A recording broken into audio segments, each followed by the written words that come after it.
morning, everyone. Respected dignitaries on the dais, my friends, colleagues from media, industry, and special thanks to Government of Assam for having arranged this.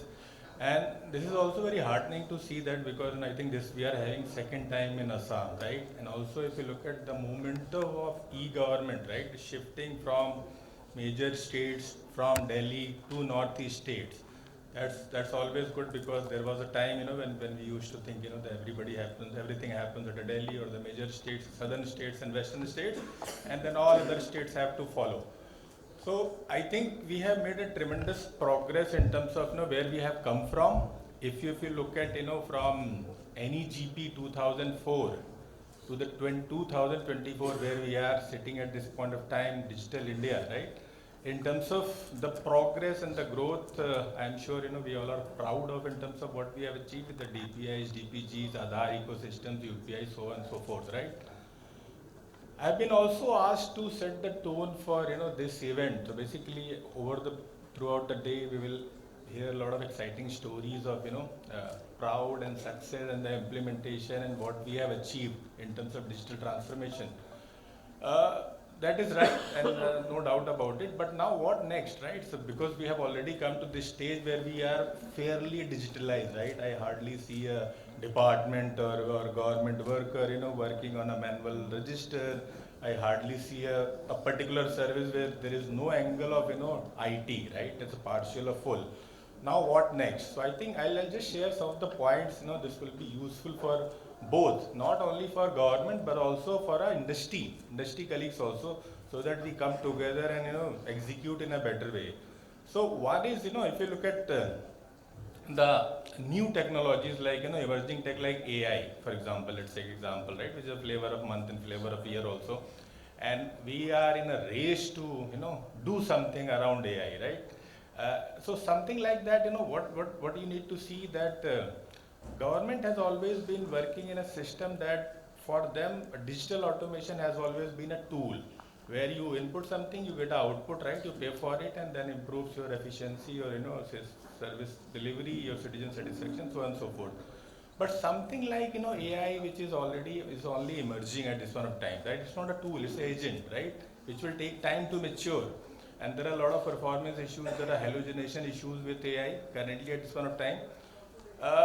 Industry is not able to commit what will you get as a part of AI, right? If you say, let's say something like, say fraud prevention, right? Nobody will be able to commit, to what extent you will be able to do it, right? So AI has a measurement problem. A lot of gurus have already talked about it.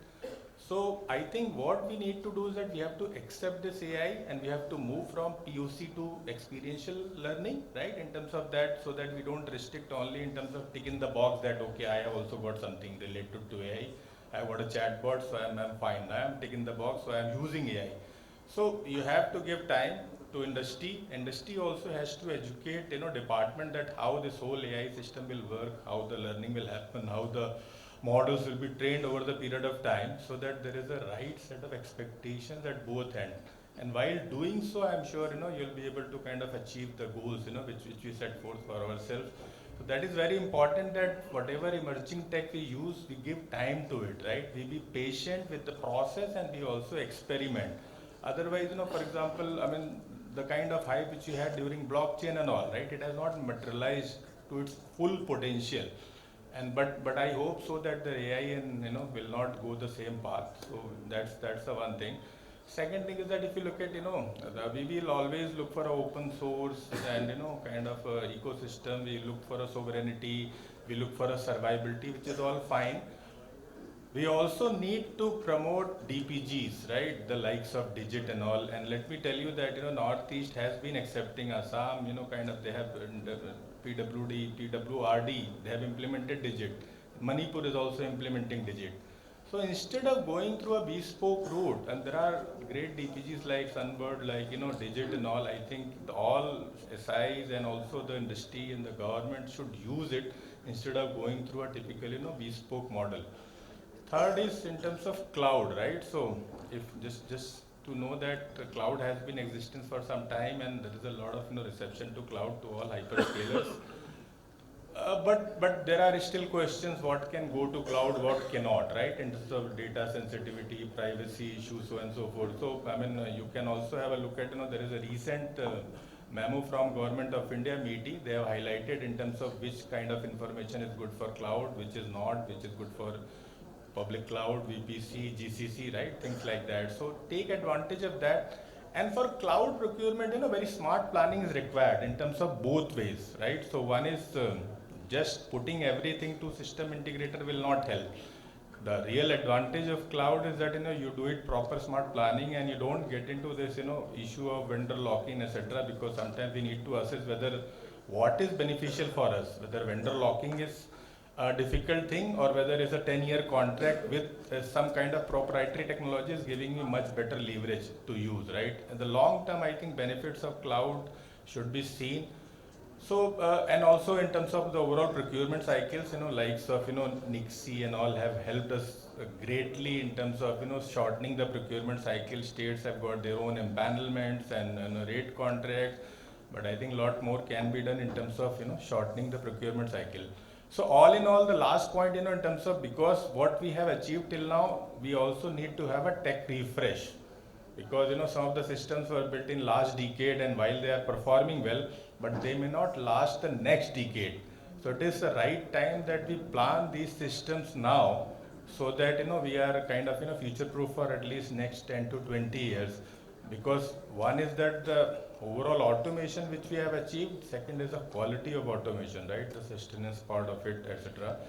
So that should also be looked into that. But overall, I think great story, great India story. I think we all are proud of it, and we at Deloitte, wherever we go global, we take India story along with us, right? Irrespective of who has done it, that's what we need to be proud of. But we need to continue the momentum, because it should not happen that we are so satisfied and so happy with our own laurels and that we stopped innovating. That's where I would suggest that we all should spend this whole day, in fact, understanding, learning new skills, new emerging tech, what can be done, and we can always learn from each other. And India model has always been learning from each other, right? The success of the innovation of one state has always been replicated to other states, and that's what we should continue to do. Thank you very much.